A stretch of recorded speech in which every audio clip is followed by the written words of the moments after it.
Hey, didn't see you there. Welcome to Rad Time Customs.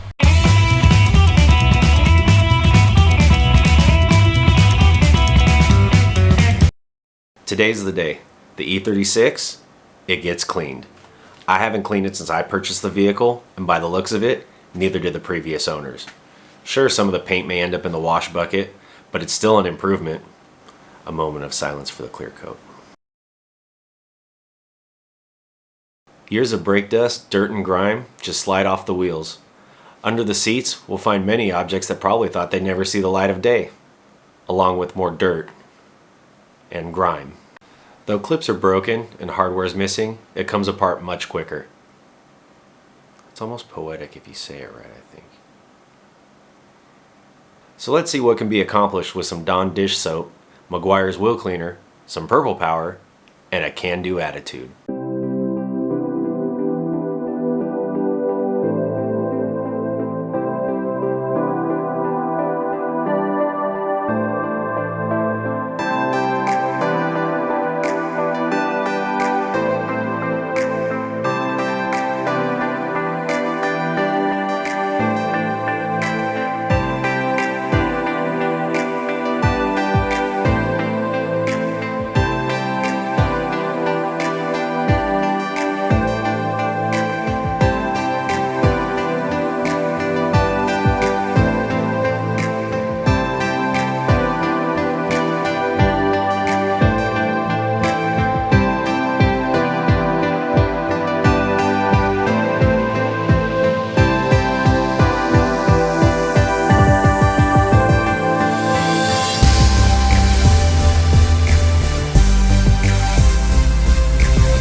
Now the seats are out, the only thing left to do is claim our treasures.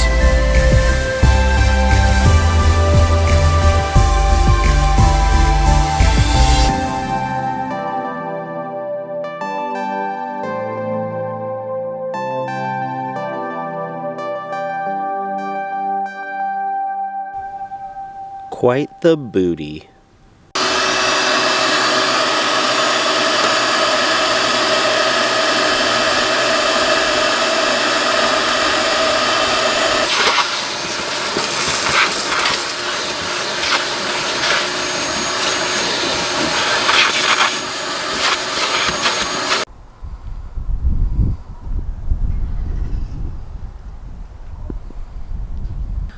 All right, ready? Oh, you're recording. Am I ready?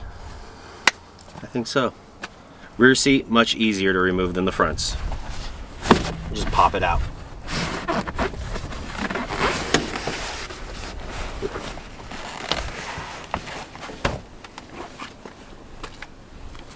That's where that goes.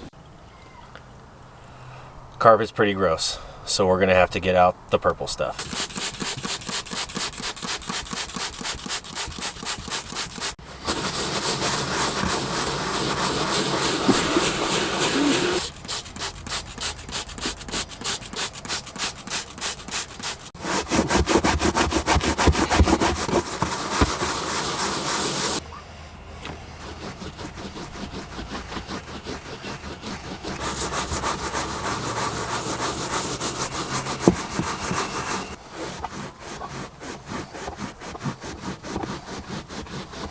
Better.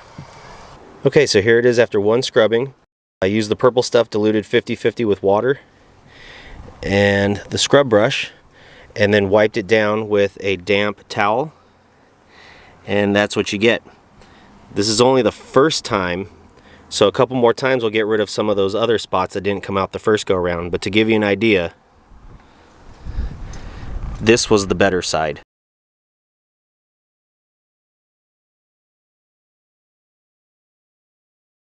I was going to show you how to remove the console, but this one's been removed before and a lot of tabs were broken and screws were missing, so it probably wouldn't have done you any good.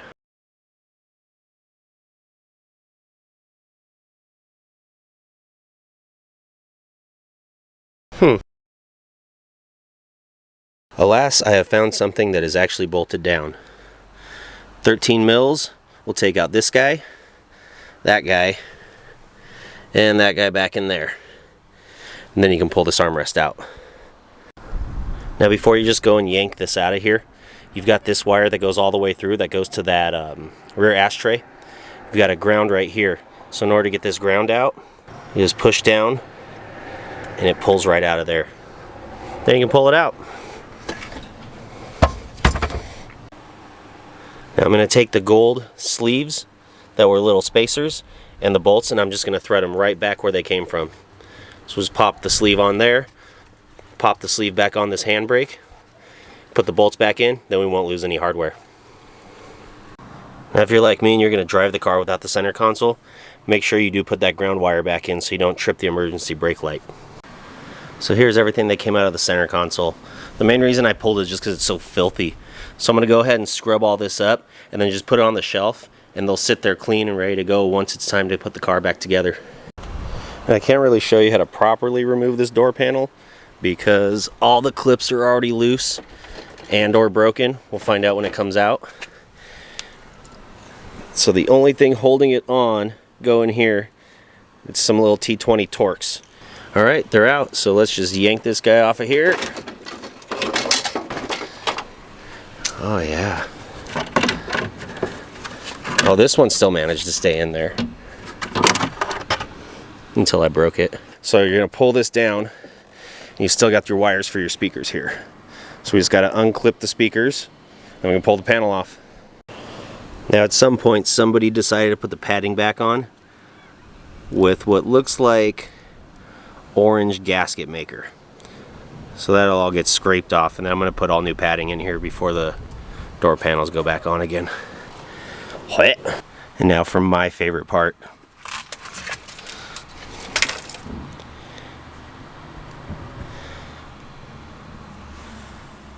Much better. Surprisingly, what has survived is the dashboard. Not a crack, so we may as well go and protect it.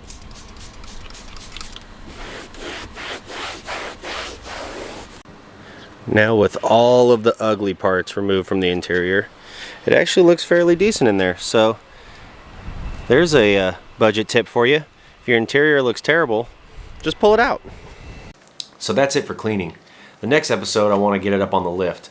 I want to check the ball joints, tie rod ends, bushings, all for play. And then I also got to decide if I'm going to do lowering springs and struts or if I'm going to go coilovers. I also picked up some wheels. I just got to purchase some tires, and we'll get those mounted as well. And of course, don't forget to like and subscribe. And hit us in the comments. Do you prefer springs and shocks, or do you like coilovers? Which brand? What spring rates are you running? Something crazy? 16-way adjustable, 32-way adjustable? How much spring rate do you have on your daily driver? I'm waiting. If you were the means of lowering a vehicle, what would you be?